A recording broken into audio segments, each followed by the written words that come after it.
Friends, so welcome to the prelims booster session. आज का पहला टॉपिक है सेम सेक्स मैरिज। टॉपिक आपके सोशल इश्यूज़ के लिए इंपॉर्टेंट है।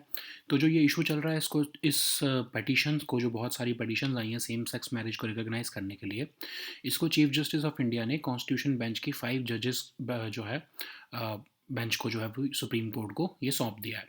तो अब ये केस है क्या?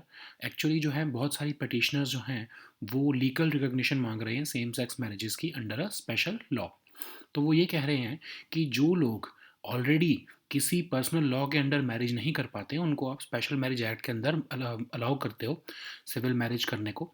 तो वाई नॉट LGBTQ कम्युनिटी, है ना? ये उनका आर्गुमेंट है। तो ये कम्युनिटी कह रही है, और ऑफ कोर्स अब इंडिया में होमोसेक्सुअलिटी तो रिकॉग्नाइज हो चुकी है, डिक्रिमिनलाइज हो चुकी है। तो फिर वो कम्युनिटी क्यों मांग रही है सेम सेक्स मैरिज का राइट? अब आपको पता होगा कि होमोसेक्सुअलिटी से वो साथ तो रह सकते हैं, लेकिन वो मैरिड कपल्स जो राइट्स एंजॉय करते हैं वो एंजॉय कहीं नहीं कर सकते, जैसे कि चिल्ड्रन अडॉप्ट करना, कोई ऑटोमेटिक राइट्स जो हैं जैसे इनहेरिटेंस के, मेंटेनेंस और टैक्स बेनिफिट्स वो एंजॉय नहीं कर सकते।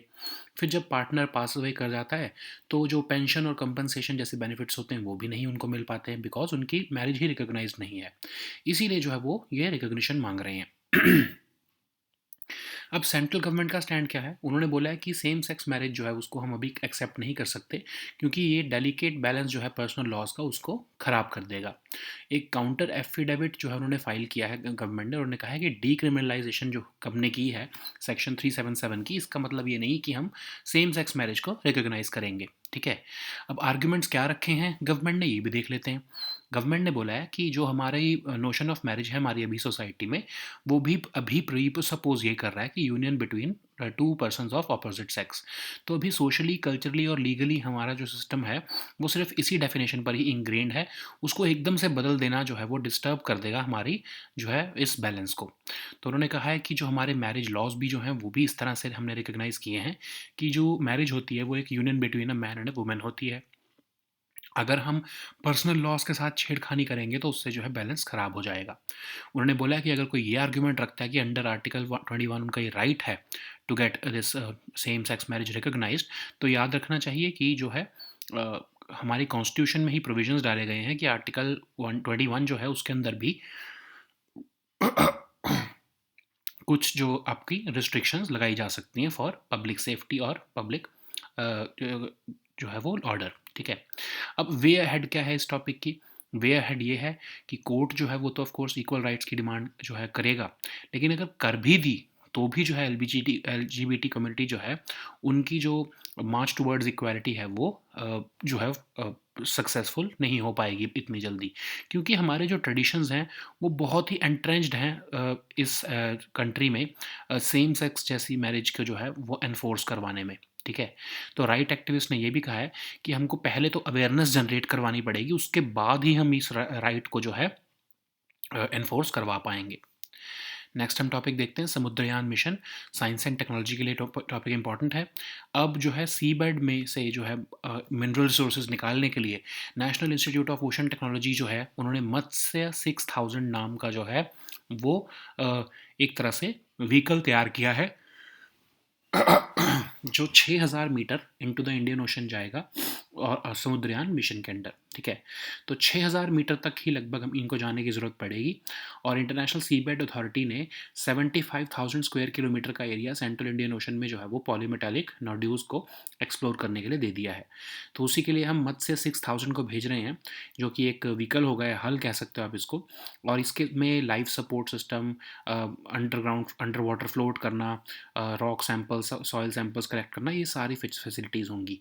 3 नेविगेटर लगभग 14-15 दिन के लिए जो है वो जाएंगे 1500 किलोमीटर्स अवे फ्रॉम कन्याकुमारी, और 6000 मीटर की डेप्थ पर वो जाएंगे।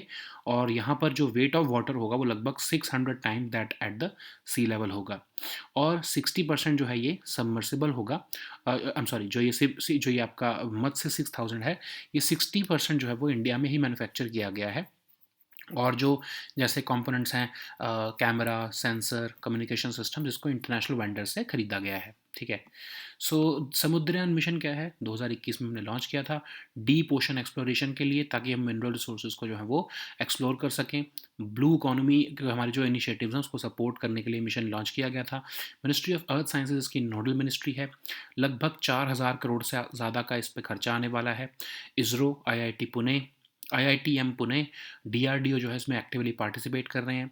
मत्स्य 6000 वो एक सबमर्सिबल व्हीकल है जो कि आपके समुद्रयान मिशन में जाने वाला है। निकल, कोबाल्ट, रेयर अर्थ्स, मैंगनीज जैसे जो हैं रिसोर्सेज इनको एक्सप्लोर करने वाला है। कहा जा रहा है कि 2024-2025 के बीच में इसको लॉन्च किया जाएगा। नेक्स्ट हम टॉपिक देखते हैं पीएम मित्र। ये टॉपिक आपके इकोनॉमिकली इंपॉर्टेंट है। सेंट्रल गवर्नमेंट ने साइट्स को सिलेक्ट किया है तमिलनाडु, तेलंगाना, कर्नाटका, महाराष्ट्र, गुजरात, एमपी और यूपी में, जहाँ पर न्यू टेक्सटाइल पार्क्स लगाए जाएंगे under PM mega integrated textile regions and apparel scheme, ठीक है। तो टेक्सटाइल इंडस्ट्री जो है आपको बताइए कि अनऑर्गेनाइज रही है कंट्री में, इसलिए क्लस्टर बेस्ड अप्रोच लाने की ज़रूरत है जहाँ पर एक ही जगह पर इंफ्रास्ट्रक्चर अवेलेबल हो, टेक्सटाइल इंडस्ट्री वहाँ पर फ्लरिश कर सके। इसीलिए जो है पार्क्स बनाए जाएंगे इन 7 सिलेक्टेड स्टेट्स में। लगभग 70,000 करोड़ का जो है इन्वेस्टमेंट फिर यहाँ पर आ पाएगी और 20 लाख लोगों को एम्प्लॉयमेंट मिल पाएगा। मिनिस्ट्री ऑफ टेक्सटाइल्स जो है वो डेवलपमेंट कैपिटल सपोर्ट लगभग 500 करोड़ रुपए पर पार्क देने वाली है इसके अंदर। तो ये स्कीम है क्या 2021 में लॉन्च की गई थी इंडियन टेक्सटाइल इंडस्ट्री को जो है वो स्ट्रेंथन करने के लिए। लगभग 4,500 करोड़ का इसका बजट आउटले था। अगले 7 साल तक ये स्कीम चलने वाली है। Integrated large scale and modern industrial infrastructure जो है in the form of parks बनाकर देने वाली है ये स्कीम। और ये साइट्स जो हैं ये आपके टेक्सटाइल इंडस्ट्री को फ्लरिश करने में हेल्प करेंगी। पब्लिक प्राइवेट पार्टनरशिप मॉडल पर ये जो है ये साइट्स को एस्टैब्लिश किया जाएगा। कैसे सिलेक्शन की जाएगी इन साइट्स की? ऑफ कोर्स इसमें स्टेट गवर्नमेंट्स प्रपोजल देंगी। मिनिमम 1000 एकड़्स का जो है फ्री लैंड पार्सल होना चाहिए और ये लैंड फिर जो है स्पेशल पर्पस व्हीकल को ट्रांसफ़र किया जाएगा। और कैसे सिलेक्ट किया जाएगा इन साइट्स को? इंटरेस्टेड पार्टीज़ जो है अपने प्रपोजल सबमिट करेंगी। उन प्रपोजल्स को जो है सिलेक्ट करने के बाद उनको कुछ स्पेसिफिक चैलेंजेस दिए जाएंगे, जो अगर वो कंप्लीट कर लेंगे तो ही जो है पीएम मित्र पार्क उस पर्टिकुलर साइट पर जो है प्रोजेक्ट को अप्रूवल मिल पाएगा। नेक्स्ट हम टॉपिक देखते हैं स्पेशल प्रोब पैनल। पॉलिटी के लिए टॉपिक इंपॉर्टेंट है। तो अभी जो बीजेपी है उन्होंने लोकसभा के स्पीकर ओम बिरला जी को कहा है कि एक स्पेशल कमेटी ऑफ लोकसभा बनाओ ताकि हम ये देख सकें कि कांग्रेस लीडर राहुल गांधी को सस्पेंड किया जाना चाहिए या नहीं जाना चाहिए फॉर इंसल्टिंग द कंट्री। तो ये स्पेशल प्रोब पैनल होगा क्या? ये एक स्पेशल कमेटी होगी जो कि इंक्वायरी करेगी कि क्या वो उस पर्टिकुलर इशू में उस पर्टिकुलर जो है मेंबर की गलती है, और अगर है तो वो हाउस को रिपोर्ट करेगी और उसके बाद जो है वो एक्शन लिया जाएगा। तो क्या किस रूल्स के अंदर हम लोकसभा से मेंबर्स ऑफ पार्लियामेंट्स को सस्पेंड कर सकते हैं, ये भी देख लेते हैं। तो अब आपको पता होगा कि जनरल प्रिंसिपल कहता है कि जो प्रिजाइडिंग ऑफिसर है उनकी ड्यूटी होती है कि लॉ एंड ऑर्डर को आई मीन जो ऑर्डर है उसको मेंटेन करना हाउस में, ताकि हाउस फंक्शन कर सके स्मूथली। तो स्पीकर या फिर चेयरमैन जो है उनके पास जो है वो ये पावर होती है कि वो किसी मेंबर को कह सकते हैं कि आप हाउस से विड्रॉ करो, ठीक है, अगर वो ग्रॉसली मिसकंडक्ट कर रहे हैं हाउस में तो, ठीक है। तो स्पीकर जैसे अगर हम देखें तो वो उस मेंबर को कह सकते हैं कि आप उस हाउस से इमीडिएटली विड्रॉ करो। लेकिन अगर सस्पेंड करने की बारी आ जाती है तो ऑफ कोर्स उनको वो 1 दिन के लिए सस्पेंड कर सकते हैं, ठीक है। लेकिन ये पावर चेयरमैन के पास नहीं होती, राज्यसभा के चेयरमैन पर्सन के पास, याद रखना, ठीक है। लेकिन रूल 374 क्या कहता है कि अगर लंबे टाइम के लिए सस्पेंड करना है तो उस मेंबर को पहले तो स्पीकर नेम करेंगे कि ये पर्सन जो है ये अब्यूज़ कर रहा है रूल्स को। फिर उसके बाद एक मोशन जो है अडॉप्ट किया जाएगा और अगर वो मोशन अडॉप्ट किया जाता है तो उस पर्सन को पर्टिकुलर पीरियड के लिए सस्पेंड कर दिया जाता है, ठीक है। अब राज्यसभा में क्या केस है? राज्यसभा में रूल 256 कहता है सस्पेंशन को, ठीक है। लेकिन राज्यसभा चेयरपर्सन के पास power to suspend a member नहीं होता है। वो सिर्फ एक मेंबर को मोशन के थ्रू ही सस्पेंड कर सकते हैं, ठीक है। जो सेकंड केस हमने पढ़ा था ना, जैसे ऊपर रूल नंबर 374 में, वैसे ही चेयर जो है चेयरपर्सन जो होते हैं वो मेंबर का नाम लेते हैं, फिर मोशन लिया जाता है। अगर वो पास हो जाता है तो उस पर्टिकुलर मेंबर को जो है वो सस्पेंड किया जाता है। तो रूल 255 डिक्टेट करता है कि चेयरपर्सन किसी भी मेंबर के कंडक्ट के बेसिस पर उसका नाम ले सकते हैं और उसको काउंसिल से विड्रॉ करने के लिए कह सकते हैं, ठीक है। तो जो मेंबर है अपने आप को एब्सेंट रख सकता है during the reminder of the day sitting also. ठीक है। नेक्स्ट हम देखते हैं topic Magellan aircraft. Science and technology के टॉपिक इंपॉर्टेंट है। नासा की मैगेलन स्पेसक्राफ्ट ने वीनस के सरफेस की बहुत सारे ऑर्बिट से इमेजेस कैप्चर करके भेजी हैं। वीनस आपको पता है hottest and the brightest planet of our solar system है। वीनस और अर्थ ऑफन हम उसको ट्विन्स भी कहते हैं, क्योंकि दोनों का साइज, मास, डेंसिटी, कॉम्पोजिशन और ग्रेविटी सेम है लगभग। और अगर हम बाकी कंपैरिजन में देखें तो वीनस और यूरेनस जो हैं वो उल्टा घूमते हैं as compare to other planets. अब ये मैगेलन स्पेसक्राफ्ट की जो है फाइंडिंग्स क्या है। 2.2 स्क्वायर किलोमीटर का एक वॉल्केनिक वेंट मिला है, जो इसका मतलब कि यहाँ पर वॉल्केनिक एक्टिविटी भी होती है, लावा भी ड्रेन होता है।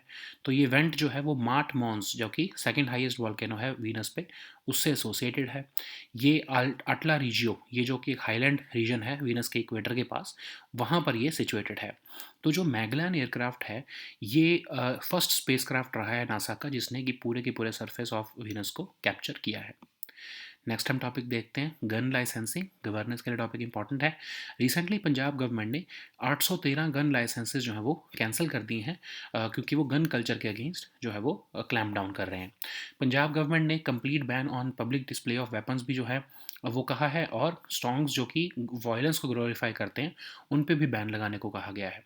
तो उसमें ये कहा गया है कि हम अगले 3 महीने में सारे के सारे जो लाइसेंसेज इशू किए हुए हैं गन से उसको रिव्यू करेंगे, और न्यू लाइसेंसेज अगले 3 महीनों तक नहीं देंगे एक्सेप्ट अंडर एक्स्ट्राऑर्डिनरी सर्कमस्टांसेस। अब इंडिया में कौन से एक्ट्स हैं जो गन लाइसेंसिंग को जो है वो रेगुलेट करते हैं। तो इंडियन आर्म्स एक्ट ऑफ 1959 पास किया गया था जब देश आज़ाद हुआ, और अगर इस एक्ट को 2019 में जो है वो अमेंड भी किया गया ताकि जो number of licensed fire arms हैं अलाउड पर पर्सन उसको डिक्रीज किया जा सके। कंडीशंस क्या होती हैं। एक जो ये एक्ट है वो कहता है कि एक पर्सन एक फायर आर्म से ज़्यादा नहीं रख सकता, और उसकी जो लाइसेंस है फायर आर्म का लाइसेंस उसको 2019 की अमेंडमेंट में 3 साल से बढ़ाकर 5 साल कर दिया गया था। कौन से टाइप ऑफ लाइसेंसेस होते हैं। एक तो नॉन प्रोहिबिटेड बोर, एक इंडियन सिटीजन जो है 21 साल या उससे अबव एज का, वो नॉन प्रोहिबिटेड बोर गन्स रख सकता है जो कि स्टेट गवर्नमेंट इशू करती हैं। प्रोहिबिटेड बोर सिर्फ उन्हीं को मिलती हैं जो कि डिफेंस पर्सनल हैं या फिर जिनको लाइफ का थ्रेट है, उनको सेंट्रल गवर्नमेंट या होम मिनिस्ट्री जो है वो प्रोहिबिटेड बोर लाइसेंस देती है या गन्स देती है। नेक्स्ट हम टॉपिक देखते हैं एंजाइम लैकास। तो ये टॉपिक आपके साइंस एंड टेक के लिए इंपॉर्टेंट है।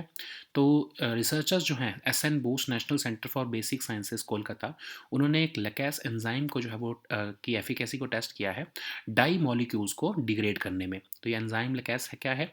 लैकास बेसिकली एक ग्रुप ऑफ फंगी है जो कि कैपेबल होता है हैजार्डस ऑर्गेनिक डाई मॉलिक्यूल्स को डिग्रेड करने में। ठीक है। तो इसकी जो डिग्रेड करने की ऑर्गेनिक मॉलिक्यूल्स को कैपेसिटी होती है वो बहुत ही ज़्यादा है।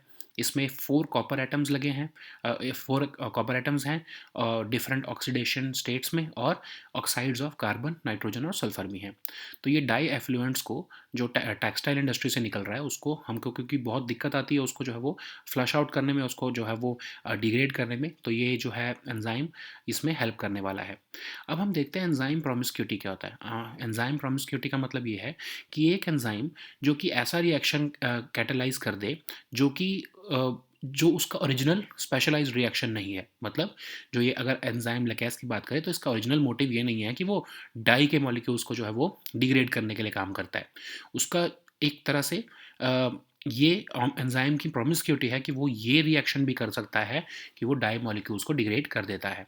अब एंजाइम्स क्या होते हैं जो कि कैटलिस्ट होते हैं लिविंग ऑर्गेनिजम्स में, और ये केमिकल रिएक्शंस करते हैं विदाउट ऑल्टरिंग द प्रोसेस। ठीक है।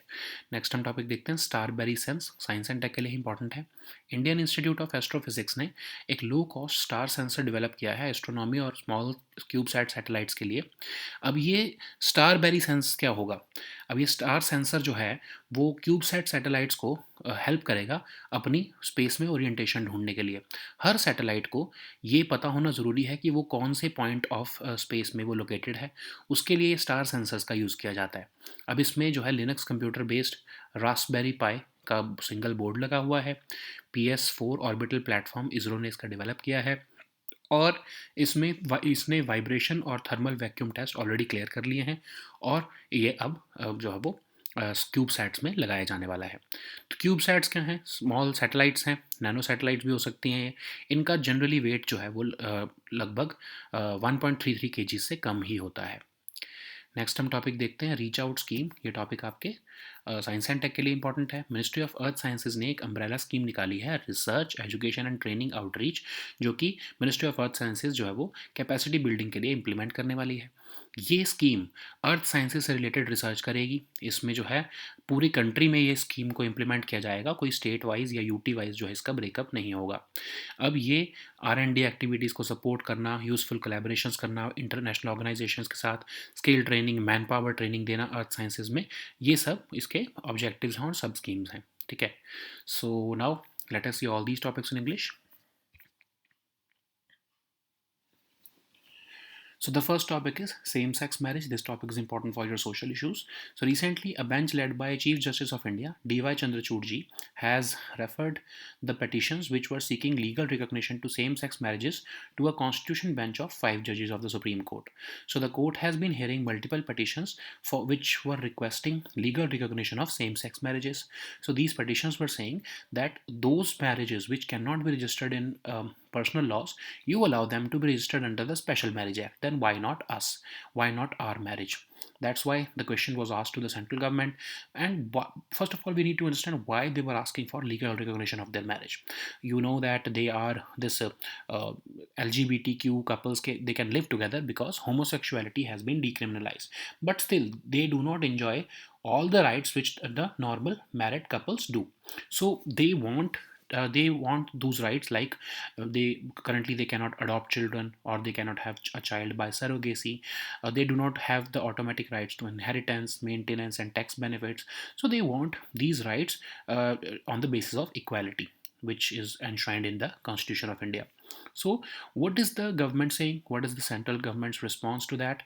Central government has opposed it. It has said that judicial interference will cause complete havoc with the balance of personal laws, and they have also filed a counter affidavit that decriminalization of section 377 does not give rise to a claim to seek recognition of same sex marriage. So what are the arguments which have been forwarded by the government? So they are saying that culturally, socially and legally, our our definition of marriage presupposes that this is a union between two persons of opposite sex. We are not yet ready to accept this. Our society is not yet ready to accept this other form of marriage. Also, they have said that marriage laws in the country have recognized the union between a man and a woman, and this particular definition is common between all personal laws and codified laws. If we try to change it, then it will cause a complete havoc with the delicate balance of personal laws and our accepted societal values. You must be knowing that in the entire continent of Asia, only Taiwan is the country which recognizes same-sex marriage. No other country in this region has recognized the same-sex marriage as of now. So, what is the way ahead? Even if the court uh, grants this equal rights to LGBT community in terms of recognition of same-sex marriage, still that would not be the victory for this community, because our well-entrenched traditions have been discriminatory against them. So there is a need to there is a need to go to adopt awareness on sex, gender and constitutional rights for them, right from the school level, to make any change on the ground. So the next topic is Samudrayan mission. This topic is important for your science and tech section. So in order to explore the benefits of seabed, National Institute of Ocean Technologies Matsya 6000 will dive 6,000 meters into the Indian Ocean under the Samudrayan mission. So International Seabed Authority has allocated about 75,000 square kilometers of area to central Indian Ocean basin to India, so that we can conduct exploratory mining of polymetallic nodules. So Matsya 6000 will be that vehicle which will have life support system. It will be able to float underwater. It will be able to collect soil and rock samples. So three navigators, they will go overnight on a mission about 1500 kilometers away from Kanyakumari, and they will go into the to the depth of 6,000 meters, where the weight of the water would be about 600 times more than the sea level, the weight of the water at sea level. So This Matsya 6000, about 60% of this vehicle has been manufactured in India, but rest of the components like camera, sensors, communication systems have been brought from international vendors. So what is this Samudryan mission? It was launched in 2021 to unlock the mysteries of deep ocean for mineral resources and developing deep sea technologies. It is our aim to support the blue economy initiatives. Ministry of Earth Sciences is the nodal ministry for it. uh, ISRO, IITM Pune, DRDO have been participating in this mission, and it is set to be launched between 2024 and 2025. So Matsya 6000 is that manned submersible vehicle which has been developed by National Institute of Ocean Technology under the Samudryan mission to facilitate the exploration of nickel, cobalt, rare earths and manganese. So the next topic is PM Mitra. This topic is important for your economy section. Central government has elected certain sites in Tamil Nadu, Telangana, Karnataka, Maharashtra, Gujarat, Madhya Pradesh and Uttar Pradesh to set up new textile parks under the PM Mega Integrated Textile Regions and Apparel Scheme.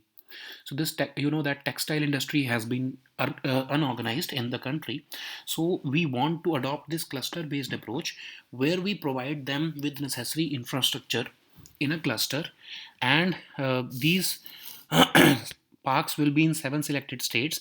They will provide state of the art infrastructure which will allow the textile industry to flourish in this region, and they will be able to attract an investment of about 70,000 crores into these parks, which will have a employment generation capacity of about 20 lakh people. So Ministry of Textiles will be working, and about 500 crore rupees per park will be given to this as development capital support.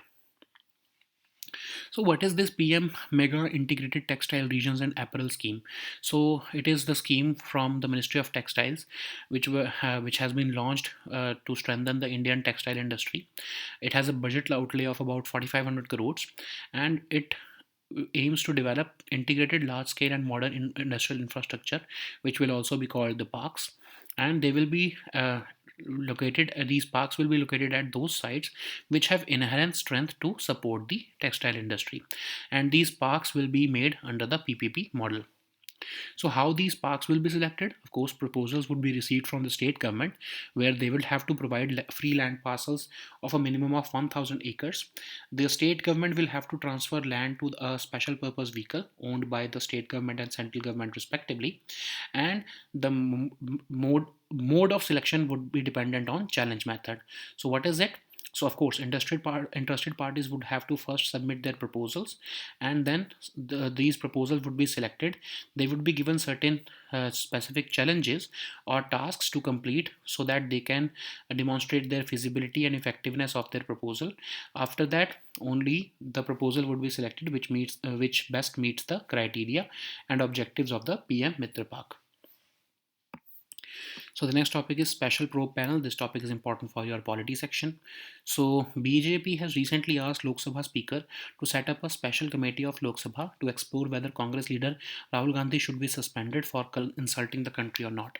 So what is a special probe panel? It's a special committee which can be formed, and it is type of a inquiry committee which is set up to look into a particular issue, and it submits a report to the House based upon which the action can be taken. So, under what rules MPs can be suspended from Lok Sabha? So, you know that. It is the duty of the presiding officer, a speaker or chairman in case of Lok Sabha and Rajya Sabha respectively, to maintain order so that house can function smoothly.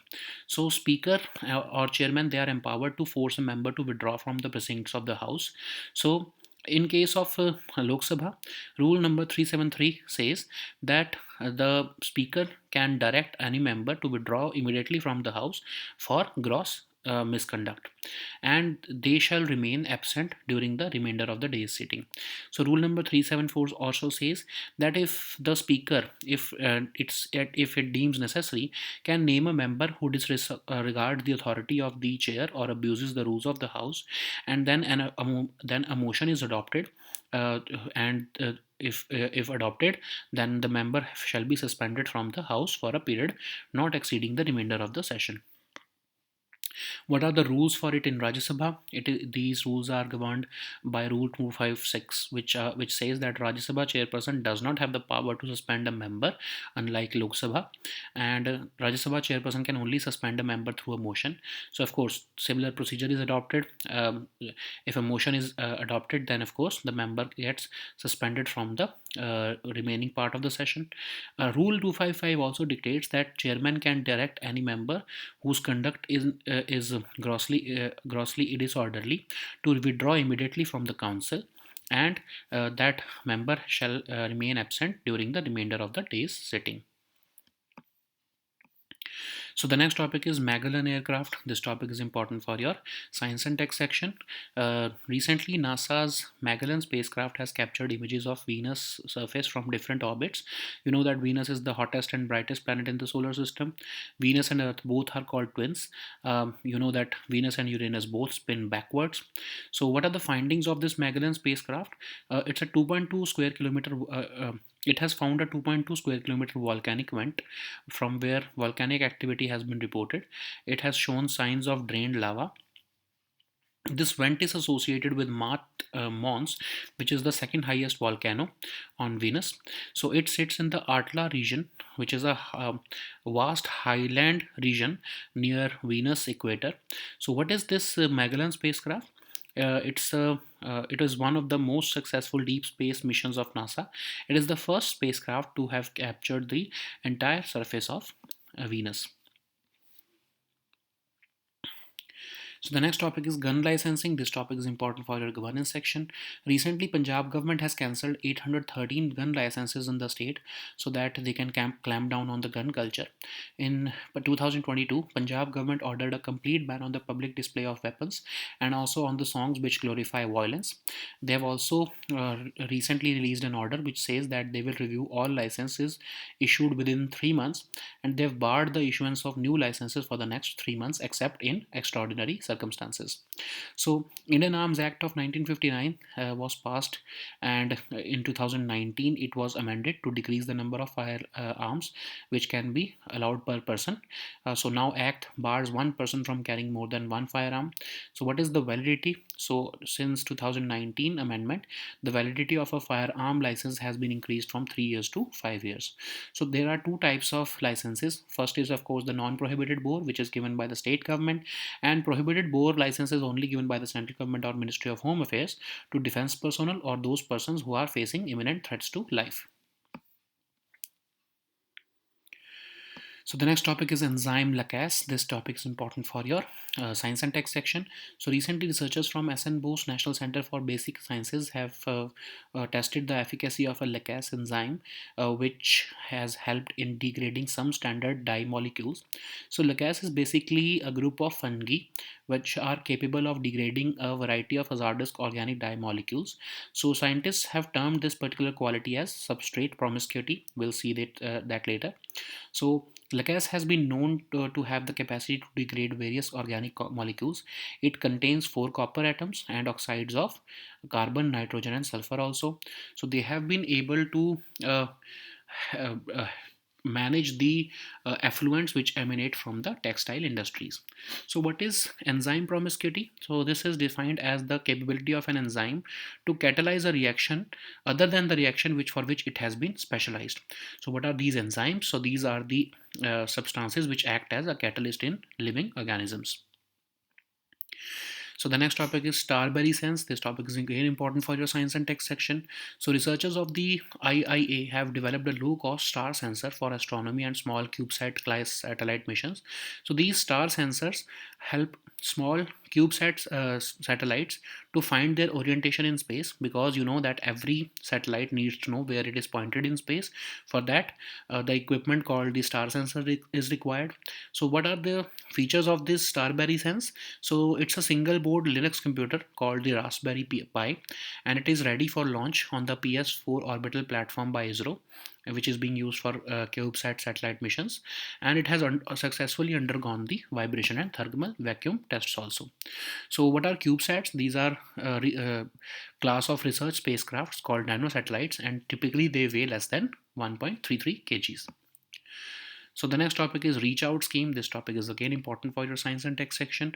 Recently, Union Minister of Earth Sciences has said that an umbrella scheme, research, education, and training outreach, is being implemented by the Ministry of Earth Sciences for capacity building. So this scheme consists of three sub schemes, and it is being implemented for the entire country and not at the state or UT level. The main objectives of this above schemes are to support various R&D activities in the field of earth sciences, develop useful collaboration with international organizations, and also to develop skills and train manpower in earth sciences area. So these were our topics for today. We'll meet next time with new topics. Until then, goodbye and take care.